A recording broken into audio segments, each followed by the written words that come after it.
Hello, everybody. I'm Tom Wistrcill. I'm JT Wistrcill. We'd like to welcome you to another edition of From the Couch. It's NFL Week 17. The regular season is over, JT. Yes. I'm really excited that we actually got there. With COVID and the testing and the restrictions and no fans, and it's just we got the season through. So credit to the NFL for getting the season. So so now we look ahead to the playoffs, and they begin this weekend. So awful quick, 6 games come up this weekend. So a little twist to what we're doing here. We're going to give 3 takeaways each from the weekend. We're going to talk quickly about each playoff matchup, the 6 games, and then we're going to give our prediction for the Super Bowl winning team and losing team, who makes the Super Bowl. So we'll have some fun with that at the end. So that sound good? Yeah, sounds great. All right, let's do it. You got takeaway number 1. You're up. First takeaway is happy birthday to the Big Sky Commish. All right, thank you very much. Birthday today. This is January 3rd. When it comes out, it'll be the 4th tomorrow. But had to give a happy birthday shout out to the man who created From the Couch by coming up with that idea. So thank you. Happy birthday. And I do have another takeaway, though, and that's about the Rams and their ugly win over the Cardinals. A game that was going to feature 2 less than desirable quarterback options. Kyler was going to play, but then he gets hurt on the first drive. So the Cardinals go with Chris Streveler, and the Rams go with John Walford, who literally had to change his LinkedIn page to now in the NFL. He added something else. So that's pretty funny. As you can imagine, it was a very rough offensive performance. Going into the fourth quarter, the Cardinals only had just above 100 yards of total offense. Kyler ended up coming in late trying to save him, and they were able to move the ball better with him in, but you could tell it wasn't right. At the end, the Rams defense even got away with a questionable no-call pass interference that helped them secure the win, but either way, huge win for the Rams. Their defense really stacked up. The pick 6 in this game was huge, and it ended up being the difference and allowed them to secure the 7th seed. So really impressed by the Rams defense in this game. Had to step up and carry this team as they've done multiple times this season, and they did it on Sunday. So huge win for them. But also, I got to mention this, it could have been Larry Fitzgerald didn't play today, but he may retire today. He almost played, and then they had to rule him out. But if it is the end of Larry Fitzgerald, it's been an incredible career for him. But congrats to the Rams for entering the playoffs. Yeah. Crazy to see players. I didn't know any of those players that you were just kind of talking about, except for Larry Fitzgerald. Crazy to see that. But they're in the playoffs, as they should be. Rams are good enough to be in the playoffs. They should be there. So we'll see what can happen. So I'm a pretty big NFL fan. I had no idea who these 2 backups were. Okay, that's pretty good then. I don't feel so bad. So, all right, I'm going to talk a little bit about. I'm not going to talk about my Steelers right now. Holding off. The bottom line is they got to win this weekend. So we'll see. We'll talk about them later. I just want to talk about the AFC domination. 8 teams with 10 or more wins. NFC had 5. So, I mean, we're talking about, obviously, Miami didn't make it. They finished 10-6. The rest of the teams made it. Just an incredible group of football teams, I think, in the AFC playoffs. I guess I can't make a case maybe for every team to come out of there and make the Super Bowl, but more than half of them I can, actually. And so I'm just really impressed with what I saw out of the top-heavy AFC this year. And to think that I still think the Chiefs are the class of the AFC till somebody knocks them off. But, we'll wait and see what happens, because this layoff of not only sitting the key players this week, but then getting a bye next week, essentially having 3 weeks off between games. We'll see if that matters at all. But just was really impressed with the teams that came on. There were really, to me, only a couple of surprises. Obviously, I think the Dolphins were a surprise. Yes. And to win 10 games, was so impressed with that. And even though you predicted 3 teams from the AFC North making the playoffs, I still didn't believe in the Browns, that they would make it. And so credit to them, as painful as it is for me to say that they actually made the playoffs over a JV football team today. But they're in the playoffs, so we'll see what happens. So just really impressed with the depth of the AFC. Yeah, it was awesome. Like I said, bummer a team like Miami had to miss it. And it's just congrats to all the Browns fans. So great to get them in there. But it was just kind of funny, the NFC, those last couple of playoff spots. Oh, the Vikings have possession. No, our defense is abysmal. Cardinals, you take it. Oh, we're struggling right now, too. Kyler Murray gets hurt. Hey, Bears, we've lost 6 in a row, but Trubisky's good now, I guess. So even the Rams at the end there, losing to the Jets, it was really crazy how it ended up shaking out over there in the NFC. Yeah, there you go. Okay, number 2 takeaway. What do you got? How about Derrick Henry and the historic season he just had with the Tennessee Titans? Amazing. The 8th player in NFL history with over 2,000 rushing yards. Extremely impressive. Every single other person in that group is obviously in the Hall of Fame. And even almost a year ago this time, that seemed like I don't know if Derrick Henry's a Hall of Fame player, because it was like right at this time he hit his stride, and then obviously the playoffs is what was so amazing. But he's building a Hall of Fame resume, and this is one of the most incredible stats from the season, was he was the first player to lead the NFL in carries, rushing yards, and rushing touchdowns in consecutive years since 1967-68 season. So it shows you how long it's been. And so what led to all this success? Derrick Henry, his vision is incredible. I think it's the most underrated part about him. He's obviously so strong, and his breakaway speed, honestly. I think that's the thing, where you see him hit a hole, but it's like, oh, the safeties have an angle on him, but they don't catch him. And it looks weird because he's this big lumbering guy. He kind of runs that way, but he always breaks off those big runs, as he did today against the Texans. Also, a lot of credit to that offensive line. Those guys are monsters in the run game, led by Ben Jones and Roger Stafford at the center and guard spots, respectively. And Arthur Smith, got to give him a lot of credit, too. And Ryan Tannehill should be buying Derrick Henry every gift he gets, because he opens up so many opportunities. We even saw it today. Tannehill's game-winning touchdown rolled out after overtime. Actually, I believe Tannehill, I'm getting my things confused, but either way, one of the touchdowns was set up because Tannehill was able to roll out because of the attention that Henry provides. So props to Henry in his historic season. And since I'm not going to be able to talk about it, props to Justin Jefferson, the best rookie receiving season we've ever seen. Rookie of the year for sure. Got to give shout out to the man who rode the gritty all the way to a spectacular season. Yeah, I was very impressed by Derrick Henry, and just a beast. So I'm anxious to see what he does this year in the playoffs. If he can continue the run there, I guess we'll find out. But he's just a monster. There's just no other way to put it. So, I've been talking about this for weeks. I think the nail's finally in the coffin. Aaron Rodgers is the most valuable player in the NFL this year. What he did was amazing. He is now the second player ever, he joined Peyton Manning, to throw for at least 45 touchdowns in multiple seasons. So he has 48 touchdowns, 5 interceptions.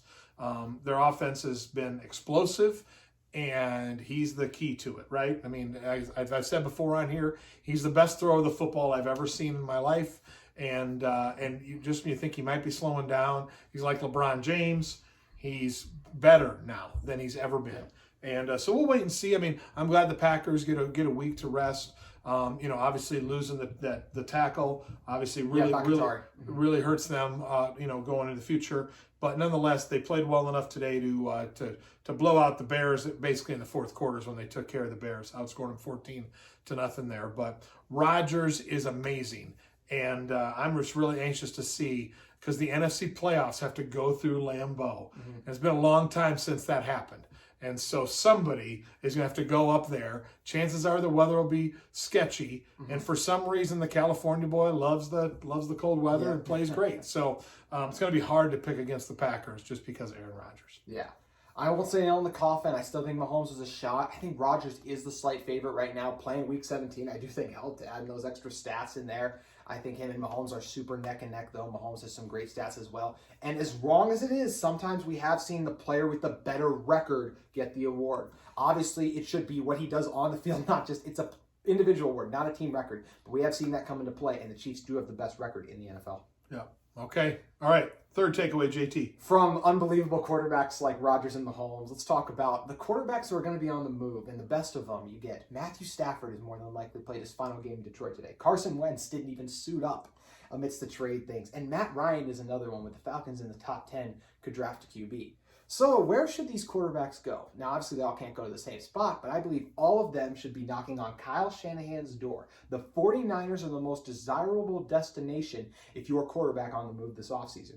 Now, why would that be? Well, number one, it is Shanahan. He's one of the best play callers in the NFL, especially when it comes up to dialing and open things up in the running game. You get an awesome offensive line that's going to protect you. Great weapons. Kittle's catch today was unbelievable, and just a reminder that even coming off a little injury, how spectacular of a tight end he is. Receivers are nice. They got so many weapons. Even the fullback is a threat out of the backfield. So they're incredible. The defense was really banged up this year. If Robert Saleh does stay, they got a strong defensive coordinator in there. And of course, Nick Bosa coming back. He was a huge loss to this defense. So I think getting him back would be awesome. This is a team decimated by defense that was just in the Super Bowl a year ago. I think they could easily be back there next next year if they had one of these quarterbacks back there, and they could once again go from worst to first. That's what they were 2 years ago when they took Nick Bosa second overall, worst to first, worst in their division again this year, worst to first again. All they need to do, cut Jimmy G, get one of these three in there. So I really like the 49ers if you're a QB on the move.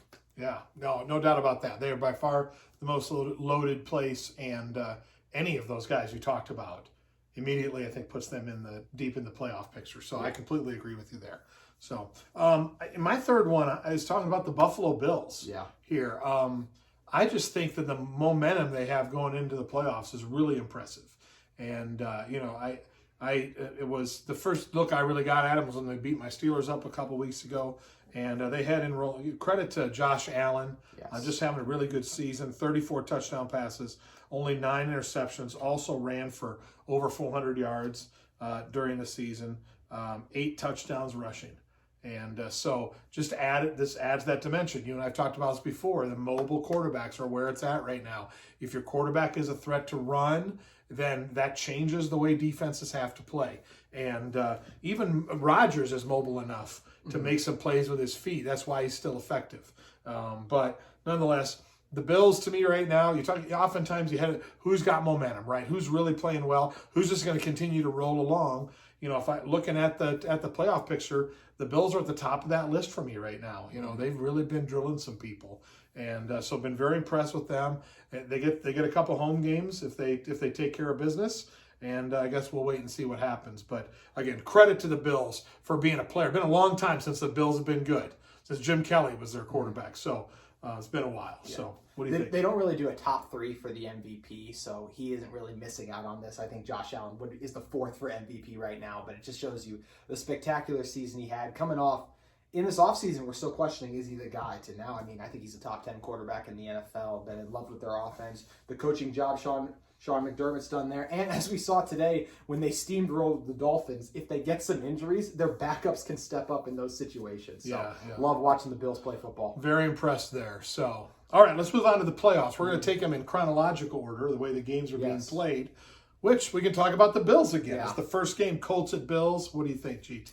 The only reason I could see an upset here is if Josh Allen does stupid things. If you remember last year, that playoff game against the Texans, like laterals late, bad interceptions, if he tries to force things, if he falls behind, if there's a mistake, I think that's the only way. But as good as this Colts defense is, and there's a chance they force him into that, I do think Allen's better, this offense is too good, and the Bills' improved defense ends up beating up Phillip Rivers. Rivers' final game in the NFL, I think he's going to retire after this, and the Bills advance. Yeah, Bills advance. I think they're too good for the Colts. You're giving them, I think, a little too much credit there. I think that, like I said, Bills are rolling, off they go. They're on to the next round. So, all right, the afternoon game is the Rams at the Seahawks. JT, what are your thoughts on that game? It's a great game. It's always fun to watch Russ go against that Seattle defense and a Seattle offense that was struggling today. If it wasn't for that fourth quarter surge, they lose to those 49ers. But in the end, even if I assume Goff's coming back healthy, if not, obviously blowout, I think Goff will make a turnover or two, and Russ will just make a couple of those spectacular plays. I think Metcalf has an awesome game. We've seen him struggle against Jalen Ramsey. I think this is the one he finally breaks out against him in their third matchup. I like Seattle because of how superior the quarterback is for one team. Okay. This is going to be my upset special. Oh. I think Goff comes back. I don't think the Seahawks defense is good enough to win this game. And so my upset special, I think the Rams win in overtime. There's my upset special, Goff. I think the Ramsey, Donald. I mean, I just think the Rams, they didn't look great, but they're going to find a way. The Seahawks have been on a downward slide a little bit for me, so that's my upset special of the weekend. If I can interject something really quick, the one thing that does scare me when you bring up Aaron Donald, I saw a play today from Seattle where I thought it was a screen pass, how quickly 3 defensive linemen got through. Those kind of mistakes can't happen versus that dominant Rams front. Nope, you're right. So, okay, all right, now we go to the goofy game, which is the Buccaneers at 11-5 at Washington, who's 7-9. So, what do you think happens here, JT? I think the Washington D-line early forces a couple of problems. I think the Bucs start slow because they get some pressure. We've seen that's the way to rattle Brady in this offense is you get pressure on him because he's not mobile. But this Washington offense ain't doing a thing against this Buccaneers defense, and eventually they'll figure out a formula and I think win pretty handedly against a Washington football team that is just amazing they're even here. Ron Rivera. Yeah, no, credit to them. I think it's going to be closer than you think, but I do think the Buccaneers will win. Just, over 60 minutes and all those possessions, they're going to find ways to score points. and the Buccaneers are going to move on. Not much else to say about that one. So, all right, moving on to Sunday. The Sunday morning game, Ravens at Titans. Great game. Great game. Great game. I don't even know which one is the upset technically. I get the Ravens are on the road, but it just feels like they're playing The Ravens are right favored. Now. Favored by 3.5. So I'm going with the upset then, because I'm going to stay with the Titans. The Titans have beat them the last 2 times in a row, including the regular season. I think Vrabel has got Harbaugh and Lamar's number right now. Derrick Henry, this is the time of year. Guys are tired, and I don't think Derrick Henry is. I think he's going to continue to run through and bully guys, and they're going to ride him past the Ravens. And it's just one of those things. I'm going to question Lamar. I want to see if he can win a playoff game before I predict him to win a playoff game. I don't think he'll be the reason they lose, but I want to see him rise up to the moment. Yeah, tough game to pick here. I'm going to go with the Ravens. I think Lamar's going to do it. I think he's ready. I think he's played well down the stretch. I think they have some momentum. Nothing against the Titans, but I think this game could go to overtime. It's going to be really close. I think Lamar makes a play with his feet to win the game, and I'm going to pick the Ravens. Yeah. So there we go. All right, afternoon game, Bears at Saints. What happens down in the Big Easy? I think it's close because at times the Saints struggle to move the ball. This Bears defense is still ferocious. But as improved as the Bears offense is, the Saints defense is even more improved with some of the additions they were able to make and guys getting back healthy. I think they really caused Mitch Trubisky and Matt Nagy some problems. They forced the turnovers, and that's the difference and why the Saints win by at least a touchdown, if not more. Okay. Yeah, it's hard to pick against the Saints. The Bears have just been so up and down. Yeah, Trubisky's playing better of late. But I just think the Saints are gonna handle them, and the Bears just aren't ready for that yet. And I think the Saints put up about 45 points on the Bears. I think they get rolling and put up some points, and I don't think the Bears score more than 20. So, all right, the nightcap Finally. in the Steel City. You're gonna have to wait all weekend for it. Rematch of this weekend's game. So Browns at the Steelers. What are you thinking, JT? I like just the Steelers. I mean, it's just the experience. It's Ben Roethlisberger. They just seems like they've still had their number. They almost beat him with Rudolph in there today. I think Ben rises up with a week off. The defense takes control. Baker struggles in his first playoff game. I like the Steelers, but I think it could be close, but it's hard to pick against that team with all that experience. Yeah, I mean, I was watching today's game. I was like, okay, Steelers. I mean, I'm just happy we were in the game. Made it interesting down the stretch. Never in my wildest imagination thought we'd have a chance to win, but nonetheless, we put a lot of pressure on Baker, and I think we sacked him 4 times. And that was without T.J. Watt and Cameron Hayward. T.J. Watt should win the Defensive Player of the Year award, and Cam Hayward puts pressure on everybody when he plays. So those 2 guys didn't play. That tells me next week that Baker's going to be on the run a lot. And that usually means good things for the Steelers' defense. So I'd like to see the Steelers get a little momentum offensively, carrying over from when Ben was playing before. And so, of course, I'm going to take the Steelers by 2 touchdowns. I think they'll pull it out. So there's our first week's prediction for the playoffs and that. Let's talk about Super Bowl. Early here. Playoffs haven't even started yet. But who do you have playing in the Super Bowl, JT? Chiefs, undoubtedly. You just can't go against Mahomes. And I got the Saints. This is the year. Drew Brees, they make a run. All their past tragedies come postseason time, from no-called pass interference, BS Kyle Rudolph push-offs, Minneapolis miracles. Not this year. They do it. They win the tough game in Lambeau to me eventually late in the year because of the complete team they have. Playing outdoors a little bit does scare me, but I like the vibe of this team. I think it's their year. This is Drew Brees riding off into the sunset as well, and he's going to ride him to at least the Super Bowl. Where the Chiefs will win, but still, he gets them there. There you go. Good thought there. So I would love to pick my Steelers to go to the Super Bowl. And if we'd have played better the last 3 or 4 weeks, I would pick them to go to the Super Bowl because I think their defense is that good.